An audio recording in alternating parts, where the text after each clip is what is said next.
지금 이 순간에도 세계 금융시장이 흔들릴 때마다 투자자들이 가장 먼저 찾는 자산이 있습니다. 바로 금입니다. 이자는커녕 배당도 없고 보관하려면 비용이 드는 금이 왜 위기 때마다 최후의 피난처가 되는 걸까요? 그 이유는 단순합니다. 돈은 무한히 찍어낼 수 있지만 금은 그렇지 않기 때문입니다. 1971년 닉슨 쇼크 이후 달러는 근본 위제를 버리고 완전한 변동 통화로 전환되었습니다. 그날부터 세상의 게임 규칙이 바뀌었죠. 정부는 필요할 때마다 통화를 늘릴 수 있게 되었고 반대로 금은 더 이상 만들어낼 수도 인위적으로 공급을 늘릴 수도 없었습니다. 지구가 형성될 때 이미 금의 총량은 정해졌고 지금까지 인류가 채굴한 금을 모두 모아도 올림픽 수영장 4개 정도밖에 안 된다고 합니다. 바로 이 희소성이 금의 가치를 지탱하는 가장 근본적인 이유입니다. 그런데 단순히 희소하다는 사실만으로 금이 오르는 것은 아닙니다.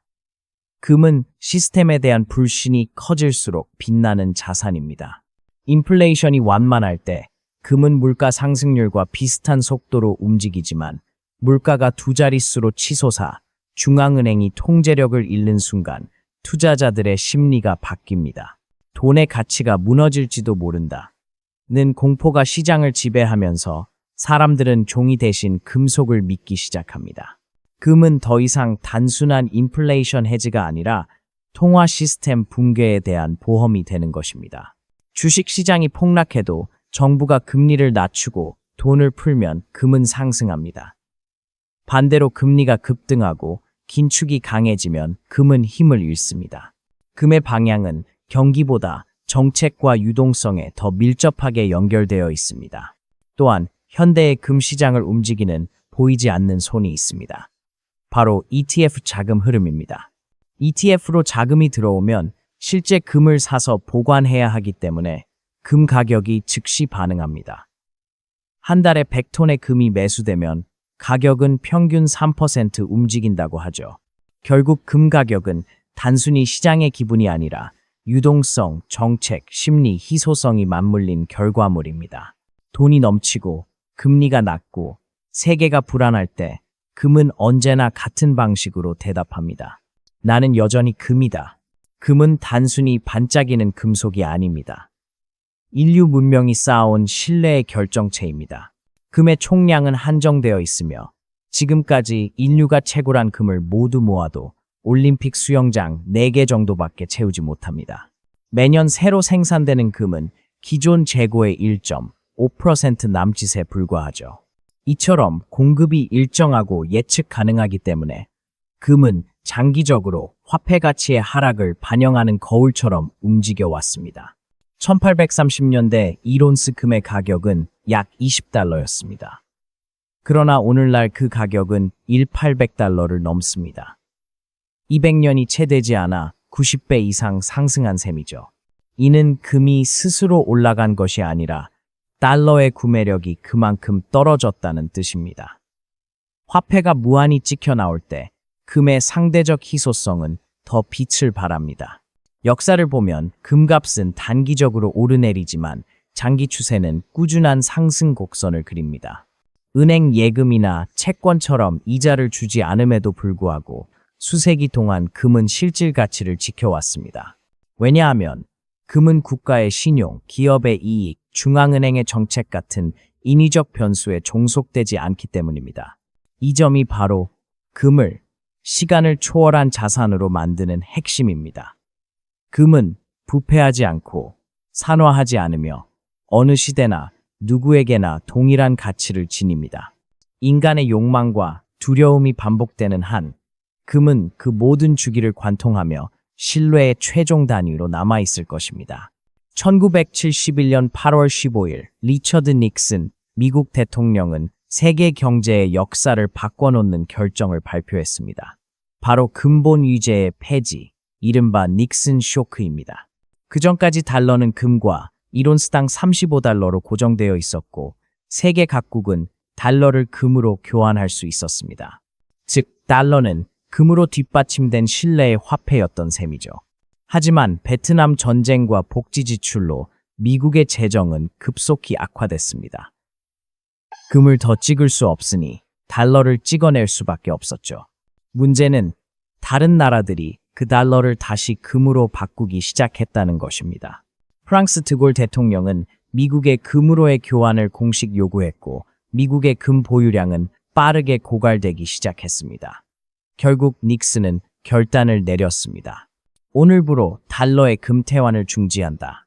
그날 이후 달러는 더 이상 금에 묶이지 않는 완전한 신용화폐 피앗 머니로 바뀌었습니다. 이 결정은 세계 금융 질서를 근본적으로 바꿨습니다. 통화 공급은 중앙은행의 정책 의지에 따라 조절될 수 있게 되었고 인류는 무한히 늘어나는 돈의 시대로 진입했습니다. 그 결과 금은 새로운 의미를 얻었습니다. 더 이상 화폐의 기준이 아니라 화폐 그 자체의 신뢰를 검증하는 잣대가 된 것이죠. 달러의 가치가 흔들릴수록 금의 가격은 오릅니다. 이는 단순한 시장 변동이 아니라 인류가 다시 신뢰할 수 있는 단단한 것을 찾는 본능적인 움직임입니다.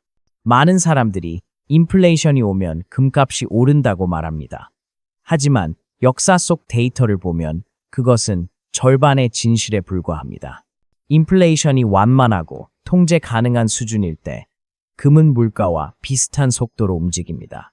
예를 들어 물가가 연 4% 오르면 금값도 그와 비슷한 비율로 상승하는 경향이 있습니다. 이 시기 금은 실물 가치 저장 수단으로서 안정적으로 기능합니다. 그러나 인플레이션이 두 자릿수로 치솟고 중앙은행이 더 이상 통화 가치를 통제하지 못하는 순간 시장의 심리는 완전히 바뀝니다. 1970년대 후반 미국이 그랬습니다. 물가는 폭등했고 성장률은 멈췄으며 실업률은 급등했습니다. 이른바 스태그플레이션이죠. 사람들은 단순히 물가 상승이 아니라 시스템 붕괴의 공포를 느꼈습니다. 달러가 더 이상 믿을 수 없는 종이 조각이 되는 건 아닐까라는 두려움이 퍼지자 자본은 미친 듯이 금으로 이동했습니다. 그 결과 금값은 1970년대 중반부터 불과 몇 년 사이에 20배 가까이 폭등했습니다. 이는 단순한 수요 공급의 문제가 아니라 신뢰의 붕괴가 가격으로 전이된 사례였습니다. 결국 금은 인플레이션 해지 자산이 아니라 통화 신뢰가 흔들릴 때 작동하는 자산입니다. 중앙은행이 돈의 가치를 지키지 못할 때 사람들은 이자도 없고 빛나는 덩어리에 다시 기대를 겁니다. 금의 진짜 힘은 가격이 아니라 신뢰의 무게에 있습니다. 주식시장이 폭락하면 많은 사람들은 본능적으로 금을 떠올립니다. 위기니까 금은 오르겠지. 하지만 실제 역사를 보면 금의 방향은 단순히 주가와 반대로 움직이지 않습니다. 핵심은 정부의 정책 반응입니다. 1970년대의 약세장은 금의 황금기였습니다. 경기 침체, 유가 급등, 인플레이션이 겹치면서 투자자들의 공포가 극에 달했습니다. 이때 정부는 돈을 풀어 경기를 부양하려 했고 시중에 넘쳐난 달러는 금으로 몰렸습니다. 결과적으로 금은 불과 몇 년 만에 176%의 수익률을 기록했습니다. 하지만 그 직후 1980년대 초반 폴 볼커 의장이 초고강도 긴축 정책을 단행하면서 상황은 완전히 바뀌었습니다. 금리가 20% 가까이 치솟자 사람들은 더 이상 금을 사지 않았습니다. 안전하게 이자를 받을 수 있는 채권이 훨씬 매력적이었죠. 그 결과 금값은 800달러에서 300달러 이하로 폭락했습니다. 이처럼 금은 단순히 위기 상승이라는 공식을 따르지 않습니다. 부양과 긴축 중 어느 쪽이 선택되느냐가 금의 향방을 결정합니다. 정부가 유동성을 공급하고 금리가 낮아질 때 금은 빛을 발합니다. 반대로 긴축이 강화되고 유동성이 줄어들면 금은 압박받습니다. 요컨대 금은 경기의 거울이 아니라 정책의 거울입니다. 정부가 시장을 구하려고 돈을 풀 때 그 돈은 결국 희소한 자산금으로 향합니다. 금의 수요는 단순히 투자자들의 선택만으로 형성되지 않습니다. 그 이면에는 수천 년의 문화와 전통이 존재합니다. 전 세계 금 수요의 절반 이상, 약 55%는 보석 산업에서 나옵니다. 인도에서는 결혼할 때 금 팔찌와 목걸이를 선물하는 것이 전통이고, 중국에서도 설이나 혼례 때 금을 주고받는 풍습이 이어집니다. 금은 단순한 장식품이 아니라 부와 지위의 상징, 그리고 가문의 자산이기도 합니다. 이 문화적 수요는 경기 변동에도 크게 흔들리지 않습니다. 결혼과 축제는 언제나 이어지고, 세대가 바뀌어도 금은 안전하다는 믿음은 그대로입니다. 다만 특정 시기에는 억눌린 수요가 폭발하기도 합니다. 2020년 팬데믹 봉쇄로 결혼식과 축제가 줄줄이 취소되자 금 보석 수요가 40% 가까이 급감했습니다. 하지만 2021년 제한이 풀리자 억눌렸던 소비가 한꺼번에 터졌습니다. 인도와 중국의 금 수입량이 폭증했고, 전 세계 금값은 다시 상승세로 전환됐습니다. 투자 수요는 전체의 약 25%를 차지하며, 이 부문이 바로 가격 변동의 가장 큰 변수입니다. ETF, 금괴, 금화 등 투자형 상품은 시장 심리에 따라 급격히 움직이죠. 공포가 커지면 수백 톤의 금이 단기간에 매수되고, 안도감이 퍼지면 반대로 급격히 매도됩니다. 결국 금 시장은 전통과 심리의 교차점입니다. 한쪽에는 변하지 않는 문화적 신뢰가, 다른 한쪽에는 실시간으로 요동치는 투자 심리가 있습니다. 이 두 축이 만날 때 금의 방향은 드라마틱하게 움직입니다. 현대 금 시장의 핵심 변수 중 하나는 바로 ETF 상장지수 펀드입니다. 금 ETF는 단순한 투자 상품이 아니라 실제 금을 매입해 금고에 보관하는 구조로 되어 있습니다. 투자자가 ETF를 매수하면 그만큼의 실물 금이 시장에서 사들여지는 것이죠. 반대로 투자자가 ETF를 매도하면 보유 중인 금을 다시 내다 팔게 됩니다.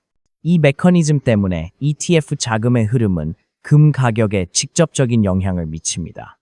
연구에 따르면 ETF를 통해 한 달에 약 100톤의 금이 매수 또는 매도될 때 금값은 평균 3% 이상 움직입니다. 100톤이면 약 50억 달러 규모입니다. 그래서 ETF의 순유입이 지속되면 금값은 자연스럽게 상승하고, 자금이 빠져나가면 하락세로 돌아섭니다. 실제로 세계 최대 금 ETF인 GLD 펀드의 보유량 그래프와 금 가격 그래프를 겹쳐보면 거의 동일한 방향으로 움직이는 것을 확인할 수 있습니다. 이러한 이유로 전문 투자자들은 ETF 자금 흐름을 금 시장의 선행지표로 봅니다. 단순히 뉴스나 심리를 읽는 것보다 자금이 실제로 어디로 흘러가고 있는지를 보는 것이 훨씬 정확하기 때문입니다. 요컨대 ETF는 금 시장의 숨은 심장과 같습니다. 개별 투자자의 손끝에서 클릭 한 번이 곧 거대한 금괴의 이동으로 이어지는 시대. 금은 더 이상 단순한 광물 덩어리가 아니라 글로벌 자금 흐름의 바로미터가 되었습니다. 금 시장을 움직이는 가장 강력한 지표 중 하나는 바로 실질 수익률 (real yield입니다). 실질 수익률이란 명목 채권 금리에서 인플레이션을 뺀 값으로 투자자가 실제로 얻는 구매력 증가분을 의미합니다. 예를 들어 10년 만기 국채 금리가 5%이고 물가 상승률이 3%라면 실질 수익률은 2%입니다. 흥미로운 점은 이 실질 수익률과 금 가격이 거의 완벽한 역상관 관계 0.8 수준을 보인다는 것입니다. 즉, 실질 수익률이 오르면 금은 떨어지고 반대로 실질 수익률이 하락하면 금은 상승합니다. 이유는 간단합니다. 금은 이자를 주지 않는 자산이기 때문입니다. 채권 수익률이 높아지면 투자자들은 굳이 금을 들고 있을 이유가 없죠. 하지만 금리가 낮고 인플레이션이 높아 실질 수익률이 마이너스로 떨어지면 상황이 달라집니다. 채권을 보유하면 오히려 손해를 보기 때문에 사람들은 가치가 보존되는 금으로 이동합니다. 이 관계는 마치 거울처럼 작동합니다. 실질 수익률이 하락할수록 금의 매력은 높아지고 그 반대일수록 금은 압박받습니다. 그래서 전문 트레이더들은 항상 실질 수익률 차트를 모니터링합니다. 금의 단기 변동은 예측하기 어렵지만 실질 수익률의 방향은 중장기 흐름의 나침반이 되기 때문입니다. 결국 금의 가치는 단순한 심리가 아니라 금리가 만든 구조적 환경 속에서 결정됩니다. 돈이 비싸질수록 금은 약해지고 돈이 싸질수록 금은 강해진다. 이것이 금의 가장 명확한 법칙입니다. 금은 달러로 거래됩니다. 따라서 달러의 강세와 약세는 금의 흐름을 결정짓는 또 다른 축입니다. 일반적으로 달러가 강할 때 금값은 하락하고 달러가 약할 때 금값은 상승합니다. 왜냐하면 달러가 비싸질수록 같은 양의 금을 사기 위해 더 많은 현지 통화를 지불해야 하기 때문이죠. 즉, 달러의 가치는 금의 거울과 같습니다. 하지만 이 관계는 단순한 환율 문제를 넘어섭니다. 달러 강세는 곧 글로벌 유동성의 수축을 의미합니다. 미국의 금리가 높아지고 달러 자금이 본국으로 회수되면 신흥국 통화가 약세를 보이고 위험 자산이 흔들립니다. 이런 환경에서는 투자자들이 현금성 자산을 선호하게 되고 금에 대한 수요가 일시적으로 줄어듭니다. 반대로 달러가 약세로 돌아서면 전 세계로 유동성이 퍼지며 제한된 금의 공급이 상대적으로 빛을 발하게 됩니다. 역사적으로 금과 달러는 긴 싸움을 이어왔습니다. 1980년대 볼커 시대의 초강 달러는 금값을 반토막 냈고 2008년 금융위기 이후의 약달러 국면에서는 금이 3배 이상 상승했습니다. 즉, 달러의 방향은 금의 방향을 예고하는 신호등입니다. 결국 금은 단순히 달러로 표시되는 자산이 아니라 달러 신뢰에 대한 대체제입니다. 달러가 흔들릴수록 사람들은 진짜 가치를 찾아 금으로 눈을 돌립니다. 경제학자들이 말하는 모든 이론은 시장이 정상적으로 작동할 때만 유효합니다. 하지만 세상이 공포에 휩싸일 때 금은 모든 이론 위에서 움직입니다. 2008년 리먼 브라더스가 파산했을 때를 떠올려 보세요. 실질 수익률은 오히려 높았지만 사람들은 채권 대신 금을 샀습니다. 이유는 단 하나, 시스템이 무너질지도 모른다는 공포 때문이었습니다. 이처럼 극단적인 위기 상황에서는 논리가 아니라 본능이 시장을 지배합니다. 은행이 문을 닫고 통화 가치가 불안정해지며 신뢰가 증발할 때 사람들은 무엇이 남을 것인가를 생각합니다. 그 답은 늘 같았습니다. 녹슬지 않고 부식되지 않고 수천 년 동안 가치를 유지해온 금속 하나. 그래서 금은 위기의 순간마다 가장 빠르게 회복하고 가장 강하게 반등해 왔습니다. 2020년 코로나 팬데믹 초기, 모든 자산이 동시에 폭락했을 때도 금은 단기간 흔들렸지만 불과 몇 달 만에 사상 최고가를 다시 돌파했습니다. 금융 시스템 전체가 멈춰도 사람들은 여전히 금을 믿었습니다. 결국 금의 진정한 힘은 수익이 아니라 생존입니다. 시스템이 흔들리고 신뢰가 사라질 때 금은 그 자체로 마지막 방벽이 됩니다. 금은 수익을 극대화하기 위한 자산이 아닙니다. 위기에 대비하는 보험입니다. 시장이 안정될 때는 조용히 있지만 세상이 흔들리면 가장 먼저 움직입니다. 그래서 세계적인 투자자들은 언제나 일정 비율의 금을 포트폴리오에 포함시킵니다. 레이 달리오, 워런 버핏조차도 금은 장기적인 안전장치라며 그 존재를 인정했습니다. 전문가들은 보통 전체 자산의 50%를 금으로 보유하라고 권합니다. 예를 들어 1억 원을 투자한다면 최소 500만 원에서 최대 1천만 원 정도를 금에 배분하는 것입니다. 너무 많으면 기회비용이 커지고 너무 적으면 보험 효과가 사라집니다. 균형이 핵심이죠. 투자 방식도 다양합니다. 실물금, ETF, 금광주식 등 각자의 성격이 다릅니다. 실물금은 위기 상황에서도 가치가 유지되지만 보관 비용이 들고 유동성이 떨어집니다. ETF는 편리하고 거래가 쉽지만 금융 시스템 안에 존재한다는 점에서 극단적 위기 상황에서는 제한적일 수 있습니다. 금광 주식은 수익성이 높지만 기업 리스크가 따릅니다. 결국 현명한 투자자는 ETF와 실물금을 적절히 조합합니다. 일상적 해지용으로 ETF를 시스템 붕괴 같은 극단적 상황을 대비해 소량의 실물을 보유하는 것이 이상적입니다. 금은 언제나 빛나는 자산이 아니라 필요할 때 가장 확실한 자산입니다. 역사는 끊임없이 반복됩니다. 제국이 무너지고 화폐가 사라지고 경제 체제가 바뀌어도 금은 언제나 같은 자리에 있었습니다. 로마 제국의 붕괴 때도, 1930년대 대공황 때도, 2008년 금융위기와 2020년 팬데믹 때도 금은 살아남았습니다. 그 이유는 단순합니다. 금은 인간의 신용에 의존하지 않기 때문입니다. 중앙은행이 약속을 어기고 정부가 부채를 늘리고 통화 가치가 흔들려도 금은 그 영향을 받지 않습니다. 그저 존재할 뿐이죠. 그래서 금은 인류가 만든 어떤 제도보다 오래 버텨왔습니다. 그것이 바로 금이 가진 시간을 초월한 가치입니다. 오늘날에도 세계 각국의 중앙은행들은 금을 꾸준히 매입하고 있습니다. 미국, 중국, 러시아, 인도 등은 금을 국가의 최종 자산으로 보유하며 달러 체제의 불안정성을 해지합니다. 그들은 알고 있습니다. 위기는 형태를 바꾸지만 본질은 변하지 않는다는 사실을요. 결국 금은 단기 투기의 대상이 아니라 세대를 넘어 신뢰를 저장하는 매개체입니다. 시장이 평온할 때는 조용히 숨쉬지만 세상이 요동칠 때 그 진가를 드러냅니다. 수천 년이 지나도 변하지 않는 한 문장이 있습니다. 모든 것이 무너져도 금은 남는다.